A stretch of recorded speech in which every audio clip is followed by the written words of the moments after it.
ও হেফাজতের মালিক হেফাজত করেন যে কোনো অছিলায়, পতন করেন যে কোনো অছিলায়। সত্য যা জানি শুনে দেখি, তাই নিয়ে কিছু বলি লিখি। ইউনূস সাহেবের শান্তিতে নোবেল, ওটা যে নিজের ব্যক্তির শান্তি এবং নিজের আশেপাশে লোকের শান্তি বজায় রাখার জন্য, সকলের জন্য নয়, তাহার আবার প্রমাণ দিলেন বিদেশে যেয়ে। এখান থেকে সকলকে সাথে করে নিয়ে গেলেন। ওখানে যে জামাতের নায়েবে আমিরকে সাথে করে তার সহযোগীদের নিয়ে আলাদাভাবে চলে গেলেন।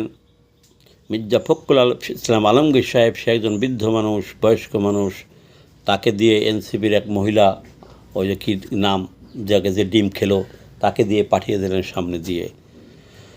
কেন পাঠালেন সামনে দিয়ে? এখানে কি চক্রান্ত নয়? জামাতের নায়েবে আমিরকে নিয়ে গেলেন, কেন ফখরুল সাহেবকে কেন নিয়ে গেলেন না? 5ই আগস্টের পরে সারা বাংলাদেশে কোর্ট থেকে ডিম মারা শুরু হয়েছে। ফখরুল সাহেবকে ওখানে ডিম খাওয়ার জন্য পাঠিয়ে দিলেন, যান আপনি যুদ্ধ করুন, আপনার বিএনপির কীরকম সমর্থক আছে দেখান। এখানে বিএনপি আওয়ামী লীগ উভয় গ্রুপে আছে, আপনি গেলে এবার একটা উচ্ছৃঙ্খল হবে, মারামারি হবে, একটা বিরাট দাঙ্গা হবে, সেজন্য পাঠিয়ে দিয়েছিলেন। মাথায় যদি ঘটে বুদ্ধি থাকে, বুঝতে হবে বিএনপির জন্য ইউনূস সাহেব নয়, ইউনূস সাহেব জামাত এবং তার গঠিত এনসিপির জন্য। বিএনপি পড়েছে ধোকায়, বিএনপি পড়েছে ধোকায়, বিএনপি পড়েছে ধোকায়।